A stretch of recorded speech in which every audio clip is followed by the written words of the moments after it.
नमस्कार बच्चों। आज हम स्थायी ऊतक तथा उनके प्रकार के बारे में देखेंगे और वो कहाँ कहाँ पाए जाते हैं उनके बारे में देखेंगे। ओके, तो इसमें देखिए क्या बताया गया है। तो हमने यहाँ तक देखा था। तो देखिए, विभाजीय ऊतक के कोशिका विभाजन से तैयार हुई नई कोशिका पूर्ण वृद्धि के बाद निश्चित स्थान पर कोई विशिष्ट कार्य करने लगती है। उस समय उसकी विभाजन क्षमता समाप्त हो जाती है। इस प्रकार स्थायी आकार, आकृति व कार्य निर्धारित करने की प्रक्रिया को क्या कहते हैं? विभेदन कहते हैं।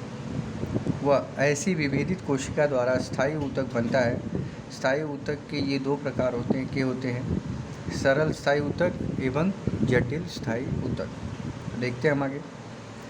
सरल स्थायी ऊतक क्या होते हैं?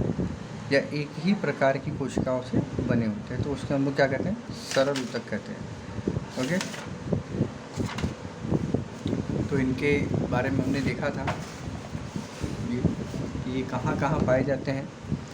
तो सरल ऊतक में ऊतक का नाम मूल ऊतक, स्थूल ऊतक और दृढ़ ऊतक। आकृति दी गई है, इस तरीके से दिखते हैं। कोशिकाओं का स्वरूप दिया गया है, उनकी दीवारें कैसी होती हैं, ये कैसे होता है कि नहीं। फिर कौन से भाग में पाई जाती हैं? जड़, तना, पत्तियाँ, फूल, फल, बीज इत्यादि। पत्तियों का डंठल, तना, शाखाओं की तलहट, तना, पत्तियों की शिराएँ, बीज का कठोर कवच, नारियल का बाह्य आवरण, इत्यादि। कार्य जो है वो दिया गया है। इसका कार्य क्या है? मूल ऊतक का रिक्त स्थान भरना, यांत्रिक आधार देना, अन्न भोजन संग्रहित करना। स्थूल ऊतक का काम क्या है? अवयव को लचीलापन व आधार देना। दृढ़ ऊतक का काम क्या है? अवयव को शक्ति व मजबूती देना। उपप्रकार, इसके उपप्रकार क्या है? हरित ऊतक, वायु ऊतक, पत्तियों के मूल ऊतक प्रकाश संश्लेषण करना। वायु ऊतक जलीय वनस्पतियों के तनों व पत्तियों को तैरने में मदद करती है। तो ये आपको दिया गया है। जटिल स्थायी ऊतक के प्रकार देखिए क्या है।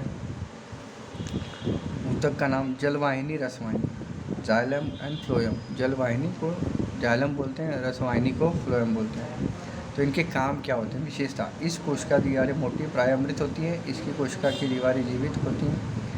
कार्य क्या करती हैं? एक दूसरे से जुड़ी हुई नलिकाओं जैसी रचना होती है और पानी और खनिजों का वहन करती हैं। कौन? जलवाहिनी। और रसवाहिनी क्या करती हैं? यह पत्तियों से शर्करा और अमीनो अम्ल का वहन तथा ऊपर तथा नीचे की दिशा में करती हैं। तो इसका इन दोनों का कार्य ये है। कोशिकाओं के प्रकार क्या है? देखिए, वाहनिका, वाहनिया और तंतुमृत कोशिका। जलवाहिनी, मूल ऊतक, जीवित कोशिका। चालनी नलिकाएँ, सह कोशिकाएँ। रसवाहिनी, मूल तंतु, जीवित कोशिका। रसवाहिनी तंतु, मृत कोशिकाएँ। ये इनके प्रकार हैं। ओके, तो अब इसके बाद हम आगे देखेंगे। देखिए क्या है।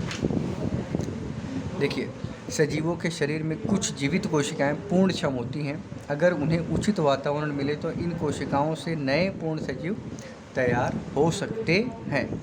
कोशिकाओं के इस गुणधर्म तथा उनके जनुक निर्धारित जैव रासायनिक प्रक्रिया का उपयोग करके अनेक उत्तम दर्जे की व अधिक उत्पादन देने वाली फसलों की विविध प्रजातियां, इसी प्रकार जानवरों की नई प्रजातियां हम बना सकते हैं, डेवलप कर सकते हैं। विविध टीके बनाए जाते हैं उसके सहायता से। ओके, ये किया जाता है। यह मनुष्य के संज्ञान में आया, मतलब ये सब होने के बाद मनुष्य को ये लगा कि हम इसका उपयोग और अच्छे तरीके से कर सकते हैं अपनी दैनिक जीवन में वृद्धि के लिए, सुधार के लिए, है कि नहीं। इन सब चीज़ों का उपयोग कर सकते हैं। तो उससे टीके बनाए जा सकते हैं, जानवरों की नई प्रजातियाँ बनाई जा सकती हैं। इससे आगे जैव प्रौद्योगिकी का उदय हुआ, मतलब फिर जाके क्या हुआ? जैव प्रौद्योगिकी का उदय हुआ। तो जैव प्रौद्योगिकी हमारे लिए बहुत ही महत्वपूर्ण है आजकल के दिन में। इससे विविध प्रकार के प्रयोगशाला, कर्क रोग संशोधन, टीका निर्मित की जाती है।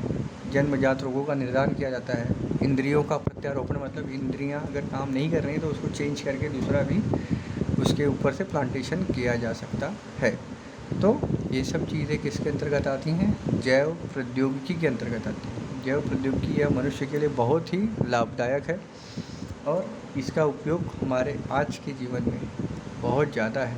ओके, तो ये आपको आगे हम देखेंगे कि जैव प्रौद्योगिकी क्या है तथा उसकी गुणधर्म क्या है या उसके उपयोग क्या है हमारे दैनिक जीवन में। ओके, तो आज के लिए बस इतना ही। धन्यवाद।